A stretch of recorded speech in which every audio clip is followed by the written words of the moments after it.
Morning friends, இன்றைக்கி நம்ம வந்துட்டு ராகி பக்கோடா பார்க்கலாங்க. ராகி பக்கோடாவுக்கு தேவையான பொருட்கள்.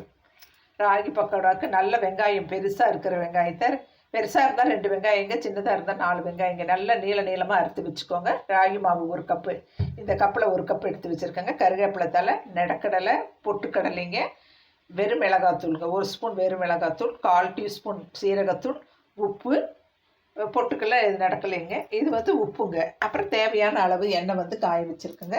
இப்போ நம்ம வந்து ஒரு பாத்திரத்தில் இந்த வெங்காயத்தை போட்டுக்கலாங்க. வெங்காயம் நல்லா நீளமாக அறுத்துருக்கணுங்க, அப்போ தான் நல்லா இருக்குங்க. இந்த ராகி மாவையும் போட்டுக்கலாங்க. போட்டுட்டு வெறும் மிளகாத்தூள் போட்டுக்கலாங்க, சீரகத்தூள் போட்டுடலாங்க, உப்பு இந்து உப்புங்க போட்டுக்கலாம், பொட்டுக்கடலை போட்டுக்கலாங்க, நிலக்கடலை போட்டுக்கலாங்க, கருவேப்பிலை தலை, பெருங்காயத்தூள் போட்டுடலாங்க. சரிங்களா? இப்போ இதை அப்படியே தண்ணி ஊற்றி நான் பிசைஞ்சிட்டு வரேங்க. ஃப்ரெண்ட்ஸ், எடுத்ததுமே தண்ணி ஊற்றிடக்கூடாது, இப்படி நல்லா கலக்கணுங்க ஃப்ரெண்ட்ஸ். பாருங்கள், தான் இப்படி நல்லா கலக்கிட்டு கொஞ்சம் கொஞ்சமாக தண்ணி ஊற்றி வரன்னு பிசைஞ்சிட்டு அப்படியே உதுத்து போட்டால் தான் பக்கோடா வந்து சூப்பராக வருங்க, ராகி பக்கோடா. சரிங்களா? இப்போ பாருங்கள், நான் கொஞ்சம் கொஞ்சமாக தண்ணி ஊற்றி பிசறிட்டு வரேங்க. ஃப்ரெண்ட்ஸ், எண்ணெய் காஞ்சி இருக்குங்க. இப்போ நம்ம போட ஆரம்பிக்கலாம். இப்படி நல்லா வரன்னு இப்படி பிசைஞ்சு வச்சுருக்கேங்க. இப்போ நம்ம போடலாங்க. இப்படி போடணுங்க கையில். பாருங்கள், தான் கையில் இப்படி போட்டால் தான் ராகி பக்கோடா சூப்பராக இருக்குங்க. இந்த ராகி மாவு நான் வீட்லேயே ராகி வாங்கி கழுவி அரைச்சி வச்சுருக்கேங்க. அதுதான் டேஸ்ட்டாக இருக்குங்க. ராகி வந்து உடம்புக்கு அவ்வளோ சத்துங்க. ராகி ரொட்டி சாப்பிட்லாம், ராகி புட்டு சாப்பிட்லாம், இட்லி சாப்பிட்லாம், தோசை சாப்பிட்லாங்க.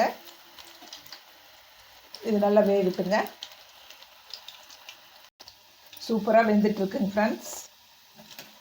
நல்லா ரோஸ்ட் ஆனது நம்ம எடுத்து பிளேட்டிங் பண்ணலாங்க. இந்த மழை பெஞ்சிட்ருக்குங்க, அதுக்கு சூப்பராக இருக்குங்க இந்த ராகி பக்கோடா. மிளகாத்தூள், பச்சை மிளகாய் போட்டால் வாய்க்கு வருங்க. இந்த வெறும் மிளகாத்தூள் தான் போடணுங்க. அவங்கவுங்களுக்கு காரம் எவ்வளவோ உப்பு எவ்வளவோ பார்த்து போட்டுக்கோங்க. இந்த சீரகத்தூள் தான் இதோட டேஸ்ட்டு எடுத்து கொடுக்கறது, சீரகத்தூளுங்க. நம்ம இப்போ வெந்தது எடுத்துகிட்டு பார்க்கலாங்க. ஃப்ரெண்ட்ஸ், சூப்பரான ராகி பக்கோடா ரெடி ஆகிடுச்சுங்க. நான் சொன்ன அளவுகளோடு நீங்கள் பண்ணி பாருங்கள். அவ்வளோ டேஸ்ட்டாக அவ்வளோ நல்லா இருக்குங்க. பாருங்கள், நான் இப்போ ஒன்று எடுத்து சாப்பிட்டு பார்க்குறேங்க.